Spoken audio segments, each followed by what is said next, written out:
Mm. Hey, my name's Elizabeth. I'm doing a speech on organ donation, and this is my audience. How are y'all? Hey. And I'm going to show them a video really quick.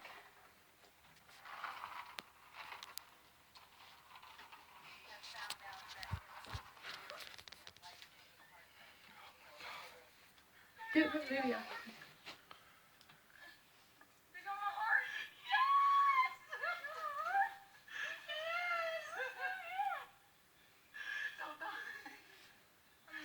No, LJ, your heart is here. It's a good heart. Listen, don't be nervous. You're going to get a new heart. Okay, that's it. You're going to live, baby. That's it. I want you to imagine yourself sitting in a hospital room as the doctor walks in with the news. Your child has a terminal illness. Although through multiple medications and medical treatments we can prolong her life, the only way to save it indefinitely would be for her to be a recipient of an organ donation.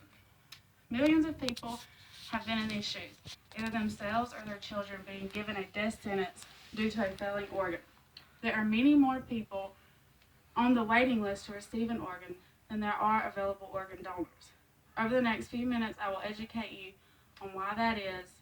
I will enlighten you on the significance of the global issue and what you yourself can do to ease the suffering. First, let's talk about why the scale of recipients versus donors is off kilter. According to the U.S. Department of Health and Human Services, an article called Organ Donation Statistics stated currently 119,000 women, men, and children are on the national transplant list, yet only 31,000 life-saving transplants were done last year. Approximately 8,000 deaths occur each year while the person is waiting on the organ, making that a shocking 22 people a day in our country alone that die while on the waiting list. To add to the shocking statistics, every 10 minutes someone new is added to the waiting list. One reason for the off-balance scale is the extent of the list. So many different diseases can cause an organ to fail and subsequently lead to death. Hundreds of thousands of cases each year, but there is only one manner into which a person can donate their organs, and that is through brain death, with far fewer cases of this occurring annually. According to Dr. Wijdick's article, The Diagnosis of Brain Death, physicians, healthcare workers, clergy, and lay people throughout the world have accepted a person is dead when his or her brain is dead. For adults, the primary cause for this is traumatic brain injury, through motor vehicle accidents, for example, and subarachnoid hemorrhages. However, in children, the more common cause is abuse. When someone is given this diagnosis, it means the brain, our body's organ that tells every other organ what to do, is irreparably damaged to the extent that without life support, such as breathing machines and IV drugs that keep the vital signs stable, the person would die. This diagnosis is hard for many family members to accept, as I've seen personally working in the ICU setting. From their perspective, when people see their family member's chest rising and falling and the monitor showing a beating heart, they find it hard to associate this with death.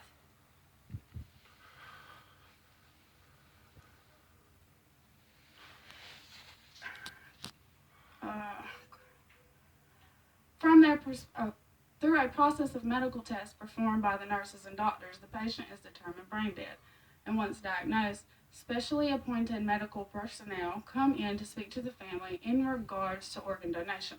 If the family agrees, medical treatment would be geared towards keeping the patient alive and continuing the life support measures mentioned in order to keep the organs perfused with oxygenated blood until the time of procurement or the removal of organs.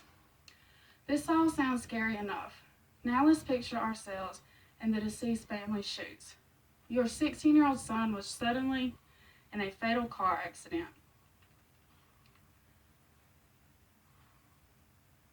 Your 16-year-old was in a fatal car accident, and despite all the medical treatments, he is now diagnosed brain dead.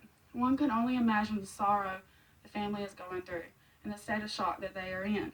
Now picture yet another healthcare worker coming in while at your son's bedside and asking to be given permission to remove his organs in order to save another person's life. I have seen this happen numerous times just in the hospital that I work in.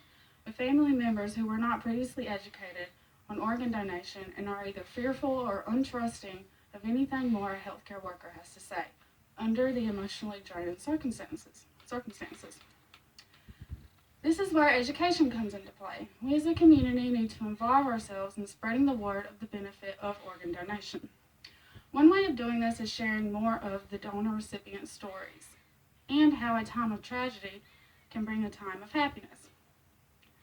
For example, a family member of a donor stated, after losing her daughter, it was a breathtaking experience to be able to hear the sound of her daughter's heartbeat in another human being. According to the National Foundation of Organ Transplants, one organ donor can save 8 lives and can change the lives of 50 more through the donation of tissues. To combat the previously mentioned dilemma of the undereducation of the matter, the following steps have already been taken. The use of celebrities to promote donation and the spreading of word through infomercials.